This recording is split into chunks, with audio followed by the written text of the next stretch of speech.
और हिंदुस्तान के कौन से डॉक्यूमेंट में लिखा है कि 15 अगस्त 1947 को भारत आजाद हुआ था? कोई डॉक्यूमेंट नहीं है सरकार के पास। नेशनल आर्काइव दिल्ली में चले जाएं, उसमें लिखा है 15 अगस्त 1947 को ट्रांसफर ऑफ पावर हुआ है। लेकिन हम गीत गा रहे हैं आजादी के। लिहाजा गांधी जी ने जो भरोसा देश को दिया, कोई तस्वीर ऐसी याद है हिंदुस्तान के किसी छोटे बड़े अखबार में कि जिस दिन 15 अगस्त को झंडा फहराया जा रहा था तो गांधी क्या कर रहे थे? गांधी थे कहां, कहां बैठे हुए थे? कोई प्रतिक्रिया है उनकी? तो ये आजादी, जिसको आप आजादी कह रहे हैं, जिसको हम सब लोग आजादी समझ रहे हैं, जिसमें 21 लाख लोगों की सरकारी रिकॉर्ड के हिसाब से मौत हुई है, सबसे ज्यादा लाशें पंजाब से की, सबसे ज्यादा उसके बाद लाशें बंगाल में हुई। गांधी के हत्यारे की चिंता है लोगों को। 21 लाख लोगों का मर्डर हुआ, 21 लाख लोग मारे गए, उनका जिम्मेदार कौन है? उसकी भी कोई जिम्मेदारी लेगा कि नहीं लेगा? वो किसके खाते में जाएंगी भाई? और क्या इस देशवासियों से पूछा था आपने कि हम एक लाइन खींच देंगे पंजाब से और एक लाइन खींच देंगे बंगाल में और ये मुल्क को हम बांट देंगे? ये किसने तय किया था? कौन कॉन्स्पिरेटर थे? क्या गांधी जी को नहीं पता? क्या गांधी जी की सहमति से नहीं हो रहा था? कि गांधी जी को नहीं पता था कि कौन कौन लोग इसमें शामिल हैं? तो गांधी जी की क्या प्रतिक्रिया थी भाई? अंबेडकर से उनका किसी बात पे विवाद हो गया तो अंबेडकर जी के पास पहुंचे और कहा कि मैं आपकी बात से सहमत नहीं हूं, और धरने पे बैठ गए।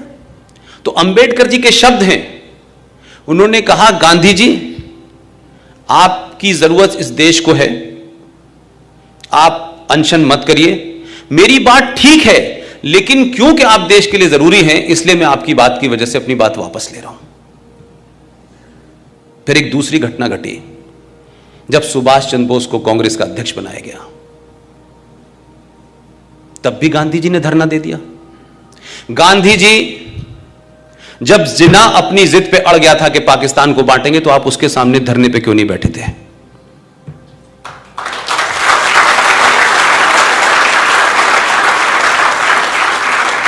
आप धरना देते, कुछ भी करते, ये देश नहीं बंटने देते ना। मैंने कोई एपिसोड नहीं देखा गांधी जी ने जिन्ना से बात की हो कि देश मत बांटो।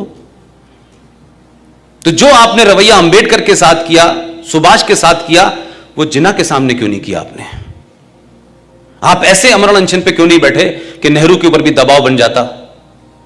आपने तो उस कॉन्स्पिरेसी में शामिल हुए आप कि जिस जवाहरलाल नेहरू को 14 में से एक भी वोट नहीं मिला था, फिर भी आपने अपने हाई मॉरल ग्राउंड को स्टार्ट किया और कहा पटेल से, क्या कहते कि नेहरू की हार मेरी हार है, और पटेल जी ने कुर्सी छोड़ दी।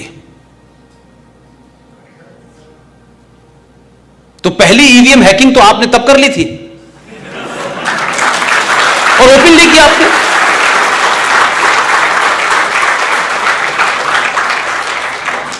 तो हम किसी आदमी को एक देवता की जगह बैठा दें और फिर उससे कहेंगे जो तुम कर रहे हो वो ठीक है, और उस पर सवाल उठाएंगे तो लोग कहेंगे देखिए साहब गांधी जी के बारे में, गांधी जी ऐसे थे।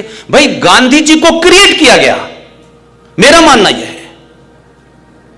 अंग्रेजों को कोई पागलपन का दौरा नहीं पड़ा था कि उनके अपना एक अंग्रेज जो कलेक्टर था, उसने कहा कि मैं कांग्रेस पार्टी की नींव रखता हूं, A.O. ह्यूम, और तुम हमें मारना और हमें यहां से भगा देना। इतनी सहमति तो मैंने कहीं नहीं देखी आज तक। और मैं कहूं कि पूरी कांग्रेस पार्टी का चरित्र देखें अगर आप, ठीक है कि उसमें बहुत सारे लोग गए, फिर वापस निकल आए, फिर अलग अलग जगह चले गए, लेकिन कांग्रेस पार्टी का पूरा जन्म और कांग्रेस पार्टी की अप्रोच में कुछ लोगों को आप देखें कि जैसे ही इस देश में गरम दल का जैसे ही वो आगे बढ़ता था, तत्काल गांधी जी अनशन, अहिंसा, हम ये नहीं करेंगे, हम वो नहीं करेंगे। जब भी मैंने देखा कि ये ताकतें आगे बढ़ी, गांधी जी खड़े हो गए बीच में आके। और वही ग्रुप जिसे मैं चंडाल चौकड़ी कहता हूं, वही उनके साथ थी। सुभाष बाबू के मामले में गांधी जी ने अनशन किया था, वीर सावरकर के लिए अनशन किया था। तो जो लोग दिल्ली में थे और दिल्ली में सुबह सुबह लिखते थे लेटर टू डॉटर मॉर्निंग, दोपहर में भी लिखते थे, शाम में भी लिखते थे। अंग्रेज पूछता था ब्रेकफास्ट में क्या लेंगे और फिर खाने में क्या खाएंगे। ऐसी जेल अल्लाह करे पूरे देश को दे दे। और एक आदमी, हजारों लाखों लोग अंडमान से लेकर सब जगह थे, उनकी कहीं इस देश में जिक्र नहीं है। तो हम ये माने कि जो हमने नींव रखी है इस भारत की, ये एक बार ढह जाए तभी ठीक है, ये बगैर ढह नहीं हो सकती।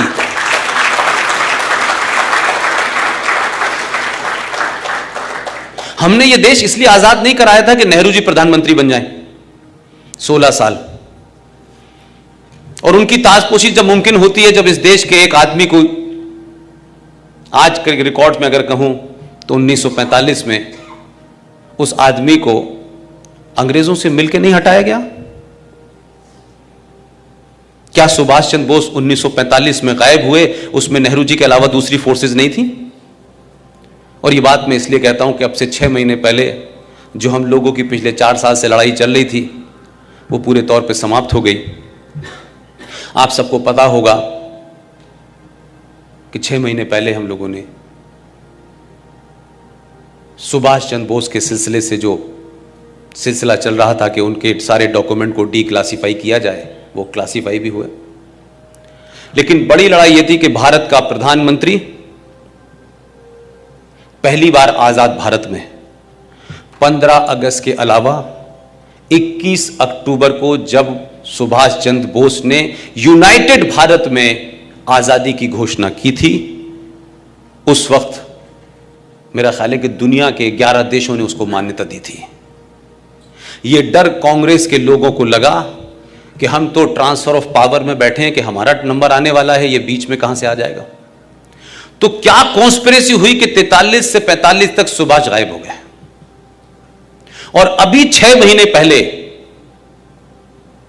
जब भारत के प्रधानमंत्री 21 अक्टूबर को भारत के लाल किले पे 15 अगस्त के अलावा दोबारा गए और झंडा फहराया।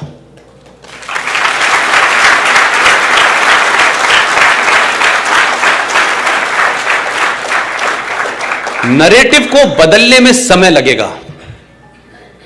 अगर यह भारत आज बन रहा होता तो आपकी लड़ाई बहुत मुश्किल नहीं होती।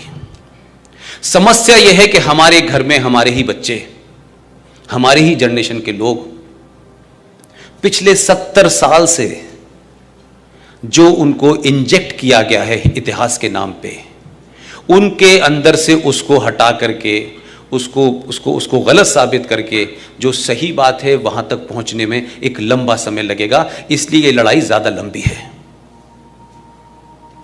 इसलिए गांधी जी का नाम लेते ही कुछ लोग चिल्लाने लगते हैं। इसलिए जैसे ही वीर सावरकर का नाम आता है वो गद्दार था।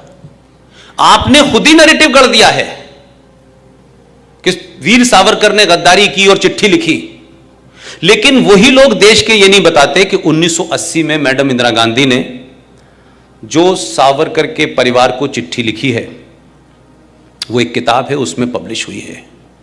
उसमें उन्होंने कहा है कि सावरकर भारत की धरती का वो सपूत है जिसने भारत की आजादी में बहुत बड़ा रोल प्ले किया है। उसके वारिस कह रहे हैं, उसके परिवार के लोग कह रहे हैं, और उसकी पार्टी ये कह रही है कि सावरकर ने तो माफी मांगी थी। अब एक नैरेटिव बन गया है तो उस नैरेटिव को हटाने में समय लग रहा है। ऐसे ही सुभाष बाबू के बारे में 6 महीने पहले हमको एक आखिरी कामयाबी, क्योंकि वो प्रोजेक्ट अब हमारा बंद हो गया, इसी प्रधानमंत्री ने, मैं आपको इसलिए घटना बता रहा हूं कि जब प्रधानमंत्री इस बात को रियलाइज कर सकता है, इतने बड़े पद पे बैठने के बाद, वो जो बात कह रहा है उसको समझिए। जब हम ये सब कह रहे थे कि आप एक बार 21 अक्टूबर को आप लाल किले पे जाएं, आजाद भारत के, यूनाइटेड भारत के पहले प्रधानमंत्री की जो इच्छा थी, जिसे आप भी मानते हैं, उसे पूरा करें, वो गए। उन्होंने जब जा रहे थे उससे 1 घंटा पहले एक ट्वीट आया था उनका, और उस ट्वीट में उन्होंने लिखा कि मैं जा तो रहा हूं झंडा फहराने,